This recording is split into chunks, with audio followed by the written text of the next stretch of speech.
As I smile, I feel lost in my identities. People like me, we get a little lost sometimes. People like me, we get a little scared sometimes.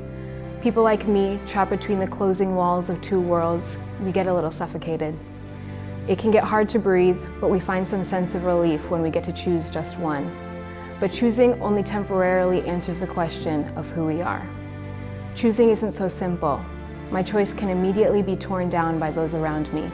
They say I'm not Black enough. They say I'm not African enough. They say my Spanish accent isn't strong enough. I mean, they seem to know who I am, so they should just answer the question for me. It's too bad I never let them in. As I smile, I build walls to protect myself. As I smile, I build walls to hide. And tell me why I would ever let anyone behind those walls, because behind them they will not find the strong hands that laid them down brick by brick. Instead, they'll find the weak physique of someone who can't answer the question of who I am. For a second there, I was content with losing myself behind those walls, rather than finding what makes me me. It took me a long time to be good enough for me, lost between what people see and what I thought I should be. But I find myself at home. I reflect my family and they reflect me. At home, we transform our differences into something we find comfort in. At home, we transform our fears into a reminder of our closeness. At home, no one can harm us.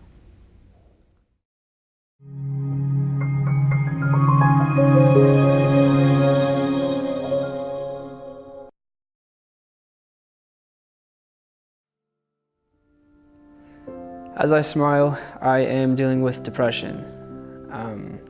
On January 12th, 2012, I lost my good friend Grace to brain cancer an hour before my grandpa died of a heart attack. The therapist I've been going to for a couple of years says that that was really the starting point for everything that came after that. I didn't really notice all the things that I dealt with up until that point, really. For the years after Grace and my grandpa died, I dealt with suicidal tendencies, and I was diagnosed with dissociative depression, which means that sometimes I would have panic attacks that would result in me mentally blacking out, but physically my body would keep going, which is scary to think about, that there are some times where I would physically be doing something, but I wouldn't remember doing it. I struggle with trying to find ways to cope with the loss and finding ways to move on from it even after 4 or 5 years. One way that I cope with it now is I have tattoos. I put my first 2 tattoos were on my wrist. Actually, they were in honor of Grace and my grandpa, and they're in remembrance of them, but it's also physically symbolic because that's where I used to cut myself, and I can't do that anymore because of my tattoos. I now have 8 tattoos, and they all have significant meaning behind them, and I think that that's one of the biggest ways that I cope with the depression aspect of it is finding things that mean something to only me, and having them permanently there is a good way to kind of cope with the things that I don't want to think about, or move on from the things that have happened.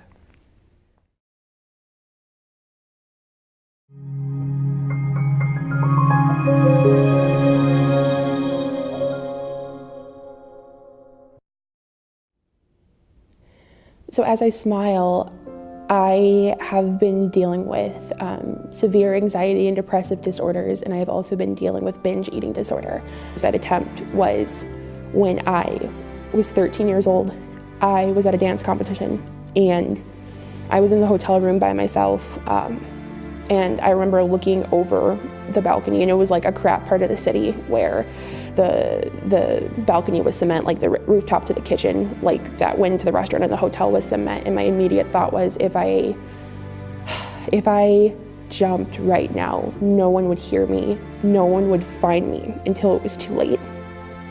And so I obviously didn't, thank God, and I kind of went back to the hotel room, and that was my first real scare with it.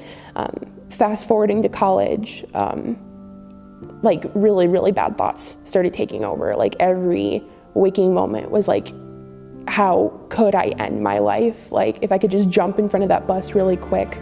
There's an X-Acto knife right there. It wouldn't be too difficult. Like, maybe if I just jumped, no one would see me. It would be okay, and that would pretty much be the end of all my suffering. So, sorry. Just continuing for years to feel that pain. And I remember just like hitting like this lowest point of just like laying in my bed, like sobbing, crying, like looking at the ceiling, just like there has to be something else. There has to be something better. It can't just end like this. And I was blessed enough to have a friend connect me to some of my best friends in life now, who kind of like led me on this journey of loving myself and healing myself and getting better. You know, over time, it's been like a super, super rough battle over the course of like the past like 3 some odd years.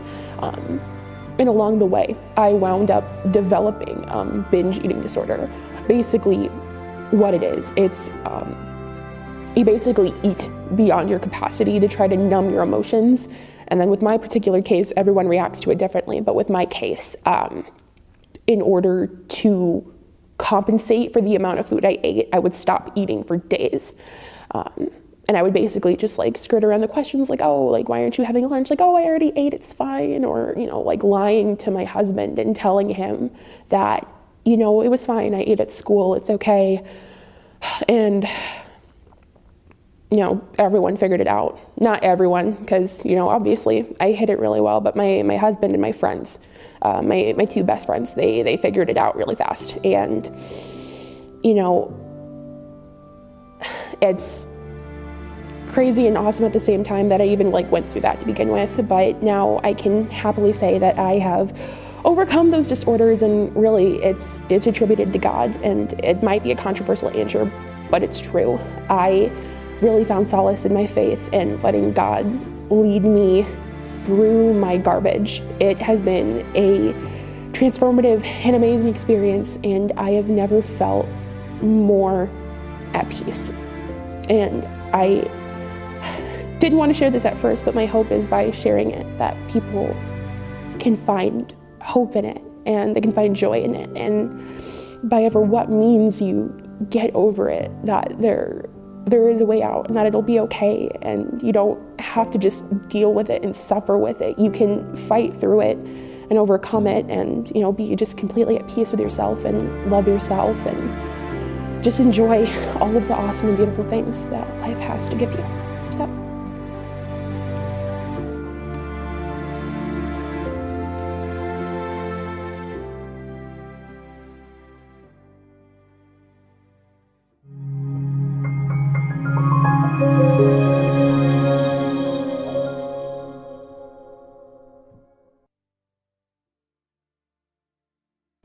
As I smile,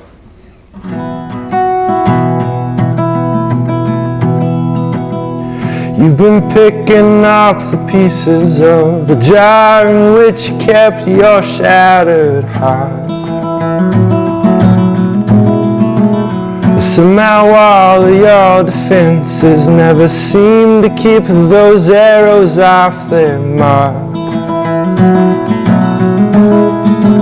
A single heartbeat in a tapestry of sound, frozen time inside a world that won't slow down. Well, you might not feel the morning light tomorrow, and you might not find your peace of mind. As I smile, I deal with borderline personality disorder, depression, and anxiety. I still get really down days, but I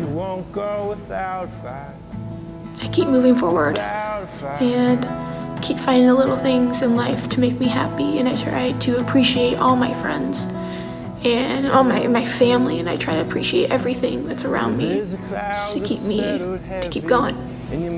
Yeah. As I smile, I'm going through anxiety, depression, loss of hope.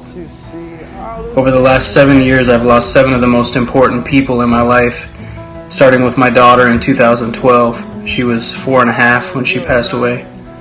Following that, my mother, my stepfather, my grandmother, 2 uncles, my aunt. Just seems like one after the other.